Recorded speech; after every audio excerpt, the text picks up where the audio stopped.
All right, so it's still December 24th, Christmas Eve, 2011. So, in chaos and quantum theory, you end up seeing a hell of a lot of coincidences.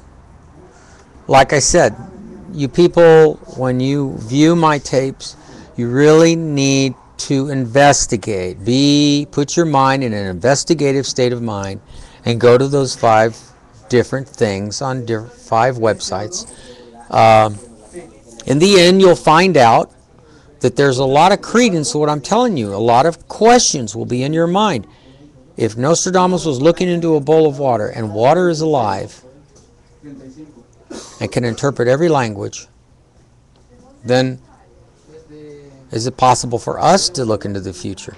Well, that depends on what's going on with this water being. If it's water or dark matter, because in between the atomic molecules, in between all the atoms, is space. There's space, very little, but it's squeezed up, but it's there.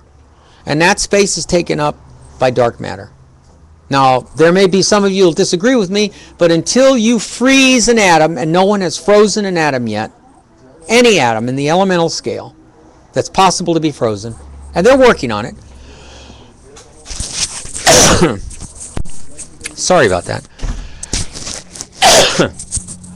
Until you freeze an atom and actually see the electrons in their frozen state, suspended animation, and then let it thaw, and as it's thawing, watch the electrons start moving in a direction, then they'll know how the atom really works.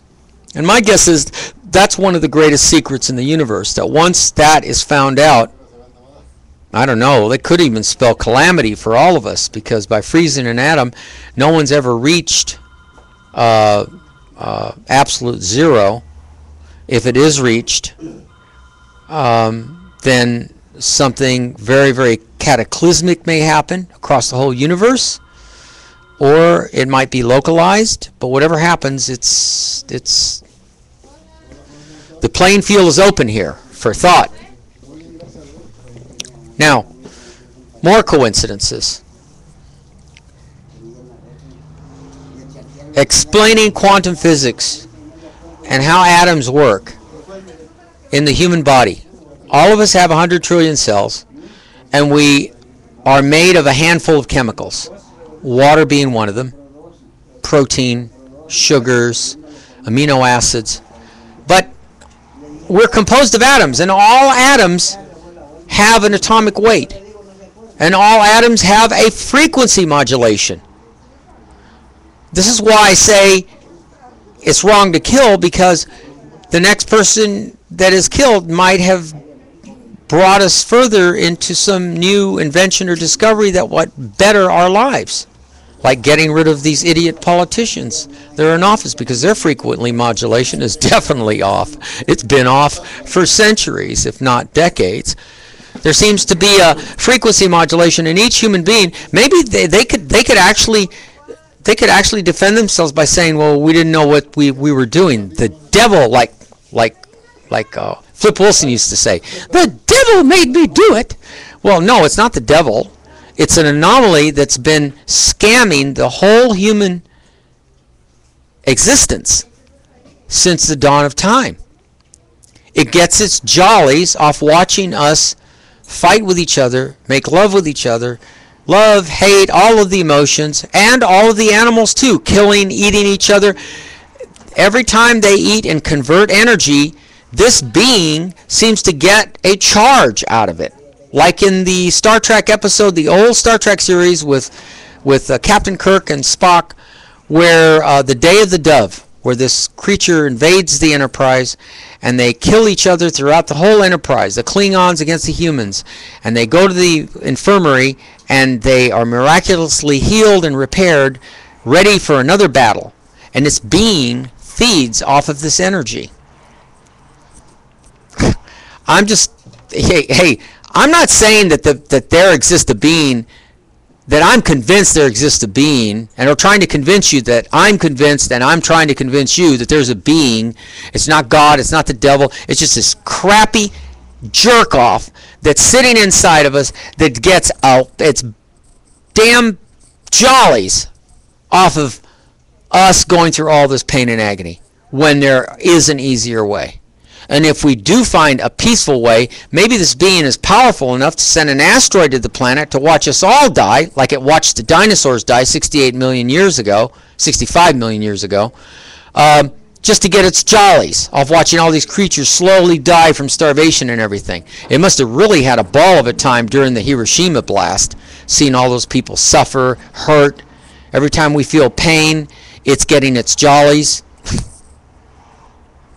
I can't help but, after I've done the investigation for myself, I know my own answers, so I'm not trying to convince you. I'm convinced of my own investigation that something else is controlling us, and it ain't us.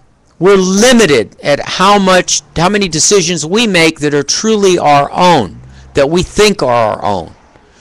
Moses, for instance, talking to the burning bush, his DNA frequency modulation must have been within a certain range that allowed him to be attracted to that burning bush and talk to the so-called Jehovah.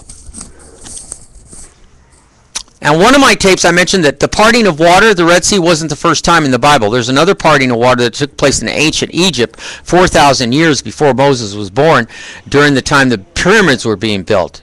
As a matter of fact, one of my theories is that one of the pyramids were built to house the wand that carried the capability and the power and authority to part water the way it parted the Red Sea. Moses was in possession of that wand, which was more than 4,000 years old. And the wand, finally, he figured out that gold was the only thing that held the power of the wand in, that every year during the Day of Atonement for the Jews, they had to sprinkle blood on the mercy seat under a cloud where they can't see the Ark of the Covenant. Before, it was just a box, a gold box that the wand was kept in by the original magician that used it to part the water for the golden lotus blossom story, that if you put golden lotus in the internet, you'll read the whole story. And the son of the Pharaoh Cheops was the guy who was involved with the magician that saw this parting of the water. Anyway, it occurred in a lake on the Nile, a lake which is part of the Nile. Anyway, it's too much coincidence. And then this God coming in and taking the firstborn of every Egyptian. In the Bible, it mentions Pharaoh Ramses saying, "Take what spoils you want and get out of here. My firstborn is dead.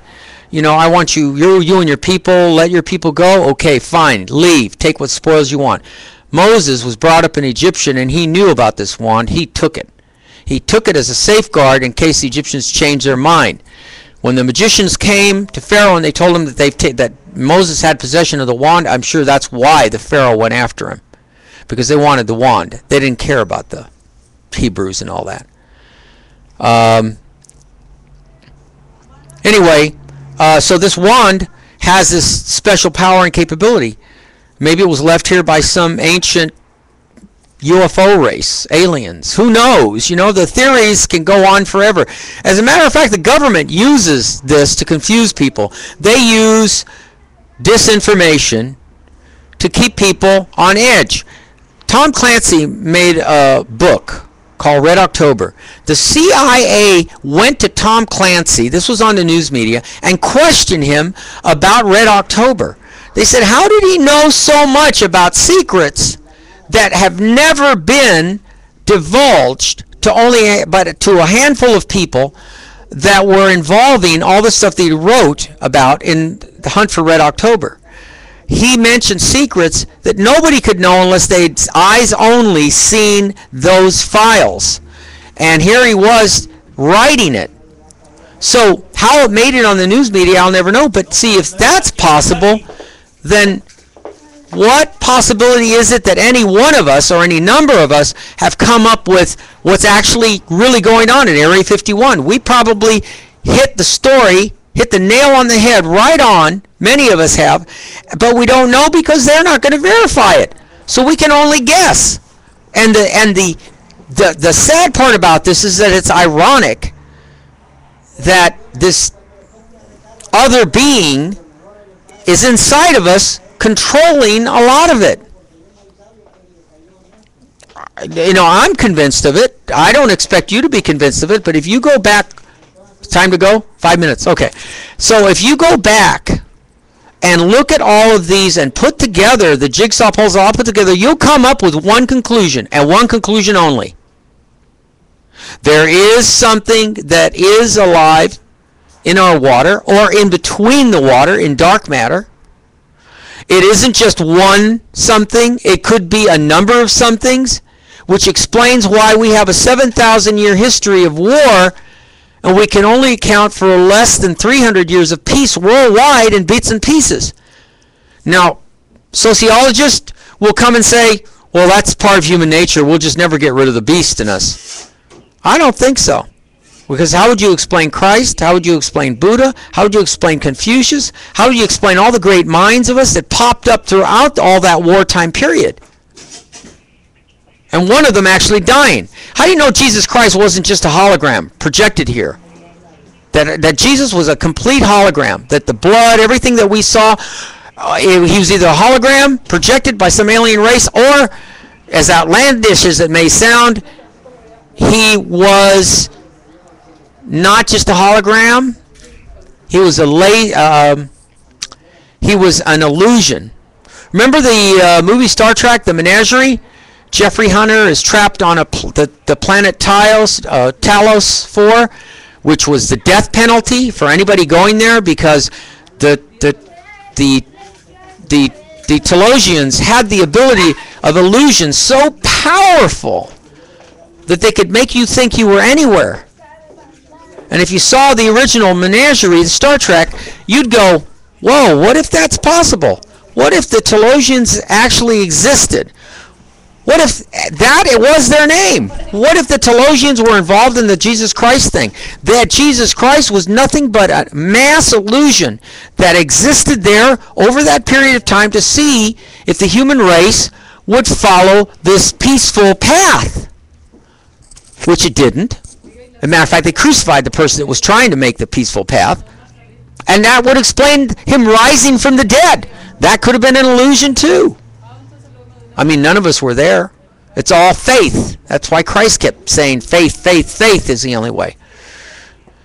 But let's take it one step further. And here's the kicker. Al Gore's sitting there talking about, in The Inconvenient Truth, about a weight scale. And they used the weight scale, and they had the planet Earth on one side and a bunch of gold bars on the other. And Al Gore didn't have to explain to the audience. You'd have to be an idiot not to see what he was going to say. He says that people concentrated on this scenario of wanting the gold bars. The gold bars is what they wanted. But you can't have the gold bars without the... And he just pointed to the earth, you know. He didn't have to say anything. And the audience laughed. Because it is funny. You're more attracted by the gold bars than you are the planet Earth? Give me a break. So what if the planet Earth and the whole solar system is nothing but a hologram or an illusion? And we're just puppets, toying, playing together, while some alien advanced race is getting its jollies watching us screw and have babies and kill each other and on and on and on. Could be the whole solar system is nothing but a holodeck. Like on Star Trek. Remember what I said about the DNA being so long? I'll finish this part 4 with and leave this with you in mind. If water has memory, then we're part water, then the DNA has memory. Is it our memory, or is it part ancestral memory and part this other being's, plural, multiple memory? Maybe the Romans are right. There are many gods. There isn't just one. And they're all toying with us, keeping us from being able to be loving to one another. Keeping us, like in the movie, like not the movie, but the episode Star Trek, The Day of the Dove. Getting its jollies off watching us kill each other. And we're never going to find the answer because we don't have that one leader, and I'm the leader, to keep us on track, to show us the way. Because remember what I said? Only a person who's been as abused as I have been, and I'm still being abused, has the authority and the experience to run a country like this that's just out of control. That only someone like me, and it doesn't just have to be me, it can be a number of me's. So think about that.